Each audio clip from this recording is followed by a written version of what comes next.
ये जो कहानी है मुंबई की एक मोहल्ला की है। उस मोहल्ले में बहुत सारे घर थे और एक दूसरे को सारे लोग जानते थे। हालांकि बातचीत नहीं होती थी, लेकिन शकल से यानी चेहरे से पहचानते थे कौन कहाँ रहते हैं, कहाँ पर घर है। वैसे में इंस्टाग्राम चलाने वाले एक लड़का जिसका नाम अस्माउल रहमान शेख होता है, उसी मोहल्ले में वो रहा करता था। उसके सामने एक दिन एक लड़की जिसका नाम फातिमा होता है, उसके प्रोफाइल आ जाती है। हालांकि वो प्राइवेट था। उस प्रोफाइल को देखने के बाद, क्योंकि उस फातिमा का तस्वीर लगी हुई थी प्रोफाइल पिक्चर में, उसे लगा इस लड़की को मैंने कहीं देखा है। वो उस प्रोफाइल पर विजिट करने की कोशिश किया, लेकिन प्राइवेट होने की वजह से उसकी प्रोफाइल पे विजिट नहीं कर पाते। वो फॉलो रिक्वेस्ट भेज देते। कुछ ही समय बाद उसके फॉलो रिक्वेस्ट एक्सेप्ट होती है और फातिमा का प्रोफाइल में अस्माउल रहमान विजिट करते हैं। उसके सारे जो भी उसे अपलोड किया था, चाहे वो फोटोज हो, वीडियोस हो, लाइक करते हैं। लाइक करने के बाद फातिमा भी जो है इस प्रोफाइल के ऊपर विजिट करते हैं। जो इतने सारे लाइक आया, कौन है ये लड़का? अस्माउल रहमान शेख का भी जितने भी वीडियो थे ज़्यादातर उसने लाइक किया। यहाँ अस्माउल रहमान जो है फातिमा के प्रोफाइल पर फोटोज पर कमेंट भी करने लगे। अब धीरे धीरे लाइक से कमेंट और फिर कमेंट से सीधा इनबॉक्स यानी चैट पर आ जाते हैं। दोनों में बातचीत होती है, हाय हेलो से शुरू होती है। फिर कुछ दिनों तक यही सब सिलसिला चलता रहा। एक दूसरे का तारीफ करता रहा और एक दूसरे को जो है दिल की बात कहने लगे।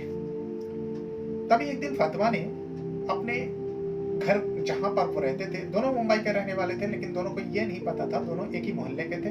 दोनों को ऐसा लगता था जो कहीं ना कहीं किसी ने देखा है। एक दूसरे का चेहरा ऐसा लगता है जो मैंने तुम्हें देखा, और उसने भी कहा मैंने भी तुम्हें देखा, ऐसा लगता है। तो फातिमा ने अपने घर के बाहर एक दुकान के बारे में बताया जो बहुत पुराना है। जैसे उस दुकान के बारे में अस्माउल रहमान को बताया जाता, अस्माउल रहमान आश्चर्य हो जाता। अस्माउल रहमान कहते हैं, हाँ मैं उस दुकान को जानता हूँ, वहां पर एक पुराना मस्जिद भी है। फातिमा के तो होश पक्का हो जाता है। फातिमा को लग गया ये लड़का यहीं का रहने वाला है। फातिमा ने कहा, हाँ मेरे घर के बिल्कुल करीब में ही एक पुराना मस्जिद है। फिर दोनों एक दूसरे के बारे में और जानने की कोशिश किया तो पता चला उसी मोहल्ले में रहने वाले होता है। कौन से घर का है एक दूसरे को जान जाते हैं। अब दोनों मिलना चाहते थे। जब दोनों एक दूसरे को इतना सारे बातें हुए ढेर सारे, अब दोनों मिलना चाहते थे। इसीलिए एक वक्त तय होती है और दोनों उस वक्त पर मिलने पहुंचते हैं। उसी मोहल्ले में सुनसान गली में दोनों मिलते हैं। मिलने के बाद दोनों में बातचीत होती है। अब ये दोस्ती जो है इन दोनों में प्यार में तब्दील हो जाते हैं। दोनों एक दूसरे को पसंद भी कर चुके थे, दोनों एक दूसरे के दिल की बात भी जान चुके थे। अब यही सब सिलसिला चलता रहा। फिर बाद में परिवार वाले को पता चला, फातिमा के परिवार को पता चला, और यहाँ पर जो अस्माउल रहमान है उसका भी परिवार को पता चला। फिर दोनों परिवार को जब पता चला, दोनों परिवार में ये भी पता चला जो दोनों पुराना रिश्तेदार है, और इन दोनों का जो रिश्ता है, इस रिश्ते में कभी शादी नहीं हो सकती। अब इन दोनों के लिए बड़ी मुसीबत है। घर वाले के खिलाफ जा नहीं सकते और इस रिश्ते को कोई कबूल नहीं करेगा। अब दोनों के पास कोई रास्ता नहीं था। ये दोनों भी जानते थे हम दोनों का शादी कभी नहीं हो सकती, क्योंकि रिश्ता ही कुछ ऐसा है। फिर क्या, अब परिवार वाले जो है, खास करके फातिमा का परिवार जो है, फातिमा के लिए लड़का तलाश करने लगा, क्योंकि फातिमा की शादी की उम्र हो चुकी थी। और इस घटना के बारे में जब पता चला, इन दोनों के बारे में पता चला, तो परिवार को भी थोड़ा डर हुआ अपने लड़की को लेकर, जो ऐसा ना हो कोई बदनामी कर दे। अभी के दौर का लड़का लड़की के ऊपर कोई भरोसा नहीं, इसीलिए फातिमा के लिए लड़का की तलाश किया जाता है। और कुछ ही महीनों में फातिमा की शादी तय हो जाती है। जब उसके मंगनी की खबर उस अस्माउल रहमान को पता चलता है, उस दिन अस्माउल रहमान खुद को घर में कैद कर लेता है और बहुत रोता है। रोने के अलावा उसके पास कोई रास्ता नहीं बचा था। कुछ महीना और बीतने के बाद फातिमा का आखिर शादी हो जाती है। फातिमा की शादी हो जाती है। फातिमा उस मोहल्ले को छोड़कर चली जाती है और यहाँ अस्माउल रहमान जो है अपने प्यार को याद करता, पुराना चैट को देखता। लेकिन हालांकि दोनों एक दूसरे को ब्लॉक नहीं किया था इंस्टाग्राम में, और दोनों एक दूसरे से बात भी नहीं करते थे, लेकिन हाँ दोनों एक दूसरे का प्रोफाइल में विजिट जरूर करते थे। ना लाइक करते थे, ना कमेंट करते थे, ना चैट होती थी। पुराना चैट को देखकर एक दूसरे को याद कर लिया करता। यही सब सिलसिला चला। कुछ साल बीता, करीब 2 साल हो चुका था, फातिमा का शादी हो गई। एक दिन उसी मोहल्ले में एक प्रोग्राम रखा हुआ था और सारे लोगों को इनवाइट किया गया था। अब मोहल्ले के था अस्माउल रहमान, तो उसे भी दावत मिली थी जिस घर में प्रोग्राम थी, और फातिमा को भी दावत मिली थी। भले ही वो ससुराल में थी लेकिन वहाँ पर भी उसे बुलाया गया था।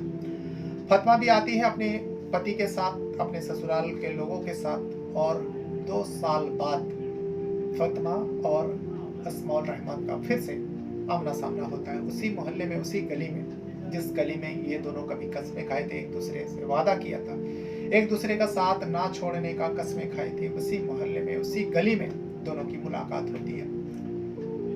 दोनों एक दूसरे के पास पहुंचते हैं। अब दोनों ने जब मुलाकात की, दोनों एक दूसरे को देखा, दोनों के आंख में आंसू आ गए थे, लेकिन दोनों का दिल जानता था एक दूसरे के लिए अभी भी धड़क रहा था। फातिमा ने एक लंबी सांस लेते हुए पूछा, अस्माउल रहमान कैसे हो? अस्माउल ने कहा, ठीक हूँ, और तुम? फातिमा ने कहा, बस चल रही है जिंदगी।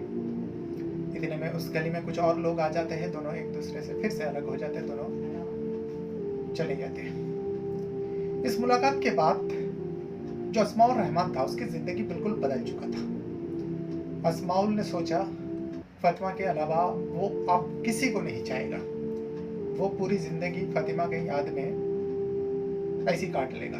और वाकई ऐसा पुकार रहा था, वो आप किसी के बारे में सोच भी नहीं रहा था, बस अपनी जिंदगी, अपना काम और फातिमा की याद को लेकर वो आगे बढ़ रहा था। कुछ समय और बीता, करीब 6 महीना हुआ। 6 महीने के बाद उस मोहल्ले में एक बुजुर्ग शख्स का इंतकाल हो जाता है, और उस इंतकाल में फातिमा भी आई हुई थी और अस्माउल उसी मोहल्ले में रहता था। फिर से दोनों का मुलाकात हुई। इस बार जब मुलाकात हुई, फातिमा चुपके से अस्माउल रहमान के हाथ में एक लिफाफा थमाती है और कहती है, इस खत को, इस लिफाफा को तुम घर जाकर ही खोलना। अस्माउल रहमान का दिल जोर जोर से धड़क रहा था, आखिर इस लिफाफा में है क्या? फातिमा ने इतना सालों बाद क्यों मुझे लिफाफा थमाए? वही सब सोच रहा था। फिर जब उस शख्स का मिट्टी वगैरह हो जाते, दफन वगैरह कर दिया जाता है, अस्माउल रहमान अपने कमरे में पहुंचते हैं और उस खत को सबसे पहले खोलते हैं। उस खत में लिखा हुआ था, जो अस्माउल रहमान, तुम्हें शायद लग रहा है मैं तुम्हें धोखा दी हूँ, लेकिन मैं मजबूर थी, मैं बेवफा नहीं थी, मेरे पास कोई चारा नहीं था। जिस वक्त मेरी शादी का तय हुआ उस वक्त मेरे अब्बू का तबीयत बहुत ज्यादा खराब थी।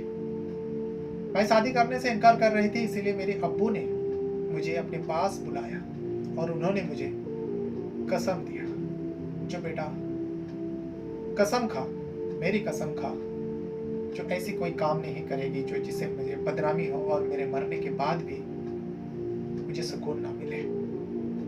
तो उस अस्माउल से शादी नहीं करेगी, बल्कि परिवार वाले जो लड़का से तुझे शादी कराएंगे उसी लड़का से तो शादी करेगी, क्योंकि अस्माउल अच्छा लड़का है, लेकिन वो रिश्ते में कुछ और लगता है, इसलिए हम लोगों के समाज में ऐसा रिश्ते को नहीं माना जाएगा। अब्बू ने कसम दिए थे, इसीलिए मेरे पास कोई रास्ता नहीं बचा, मजबूरन मुझे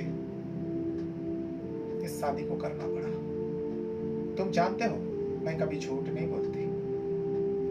इस खत को पढ़ने के बाद अस्माउल का जो मन में जो थोड़ा सा शक था फातिमा को लेकर, जो फातिमा ने शायद घर वाले को नहीं बताया उन दोनों के रिश्ते के बारे में, लेकिन इस खत को पढ़ने के बाद अस्माउल का भी डाउट जो है क्लियर हो जाते हैं। उसके बाद अस्माउल भी दिली दिल में जो भी उसमें फातिमा को लेकर सोचा था उस सब से उसे फारिग कर देते हैं, उसे माफ कर देते हैं।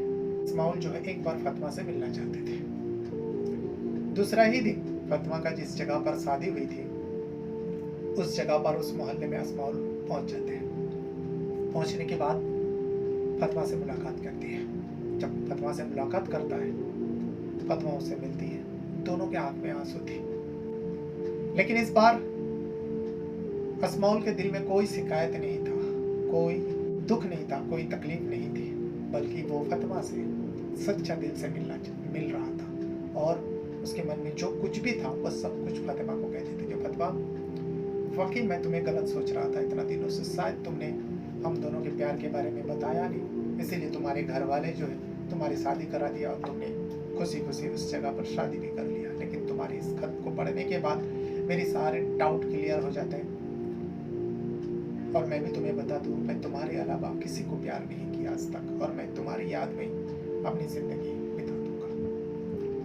फातिमा बहुत रोती है अस्माउल रहमान की बात सुनकर। फिर फातिमा भी अस्माउल से कहती है, भले मैं दूसरे की बीवी हो गई, लेकिन मैं तुम्हें आज भी वैसे ही याद करती हूँ जैसे पहले हम दोनों ने इंस्टाग्राम के जरिए मिले थे और इंस्टाग्राम के जरिए बातें हुई थी, और हम दोनों का जो पहली मुलाकात है, ऐसा कोई दिन नहीं गया जो मैं उस पल को याद नहीं करती।